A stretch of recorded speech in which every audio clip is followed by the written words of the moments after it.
Good afternoon, ladies and gentlemen. Today in this video I'm going to show you how to do a few things. For instance, we're going to work on how to add your story to your website, how to make a distinct title for your story as well, how to add a picture to your story using a easier method, plus adding a comment box so that when you actually publish your website, people would be able to write some comments for you at the bottom. So the first thing you need is to have your website open, and then you also need your notepad open for it as well. And the first thing we're going to add is the comment box. So we're going to scroll all the way down. We want to add this comment box towards the end. So if you add a tab and go to Google, you can add or search for how to add comment box in HTML. And it's going to give you some options.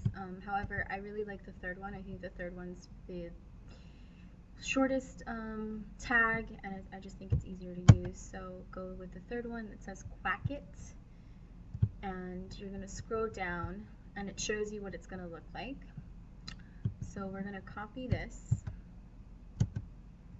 and we're going to add it to the very bottom before the closing body tag and before the closing HTML tag. I'll just hit enter once. One of the things that you can change where it says, hey, say something, that's basically the text area, what it's asking people to write in your comment box, so you can change it, like, leave me a message, tell me what you think. It's up to you what you want to write. It's like a positive message, obviously, nothing inappropriate. Leave me a message, tell me what you think, be nice, etc. So let's see how this looks on the website. I have nothing right now. So let's see, file, save, and then let's refresh this. You scroll all the way down, and so that's what it's going to look like. Nobody can leave a message for you yet because it hasn't been published, meaning your website does not have a like an address to it yet. That happens when we have to pay like $1 to a domain server to activate it. But so far we're going to have this at the bottom. So next on our plates will be adding our story to the website. Now I want to do this before the comment box. So I'm going to go in front of where it says form action. I'm going to enter a few times and go up one. And I have my story ready. And even though I haven't given some of you your papers back, like edited, because I got it a little later from you, just be patient, just practice pasting your story as is into this, and then we can always change it again once it's been edited. So you would highlight over here, or I'm highlighting my story. Hi, Miss Alvarez. Hi, Miss Maldonado. Okay, and then I would copy. So I'm going to copy my story. I would copy you. Oh my goodness. Okay, sorry guys. And then don't copy your title. You just need the story itself. And you're going to paste it here.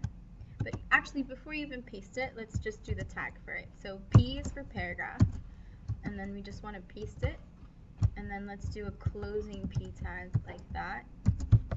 And I'm going to hit File, Save, and I'm going to go to my website and see what it looks like. Okay, so it doesn't look as, well, this is just a little sample that I wrote. This isn't a whole story, so yours is going to look a little bit heftier. And it also has like no differentiation for paragraphs, so let's do that too. So I'm going to choose a spot where I want to do my paragraph. So I'm going to do it right here. It says that dream was gone.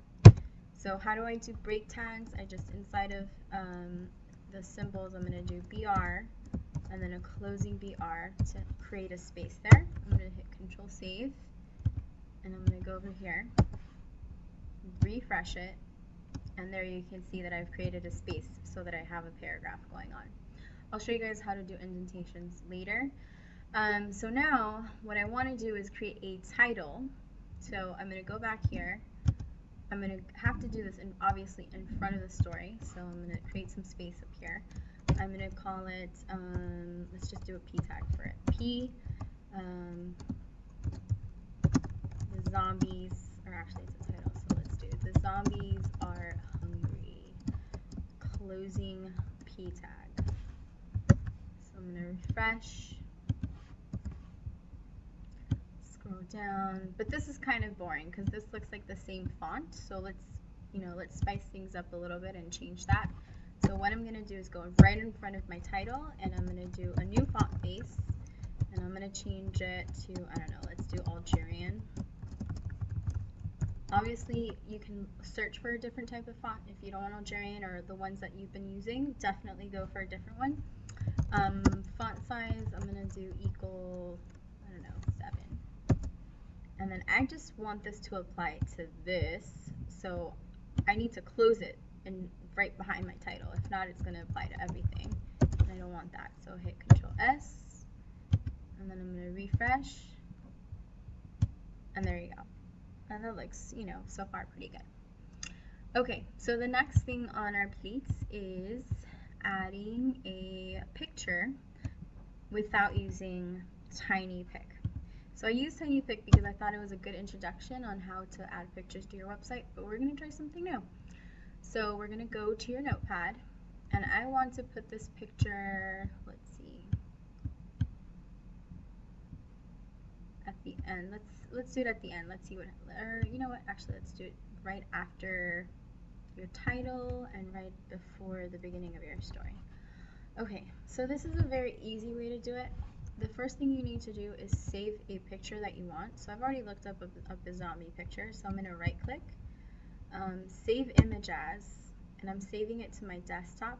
Rename it. You don't want to leave it like that. Like, that's too much. So let's just change it to zombie period JPG. This is very important. The period JPG tells you what kind of file it is. So I'm going to click save. I'm going to go back to my notepad, and this is how you do another image, how you add images. So it's IMG, which stands for image, SRC stands for source, equals, and then in quotation marks you're typing the name of the picture. So it's zombie period JPG, close your quotation marks, and then you close it with that symbol. And then let's see if it works. Control S. Go back to my website, and there it is. Okay. Some other things that you could do is, well, it's already centered actually, so I don't need to center it. But you could center it, let's say if it ended up on the other, like towards the left, you can definitely center, because I think that would look great. That's it for now. The coming week I'll be showing you how to add some other things to it and make your website look super cool. Thanks, guys.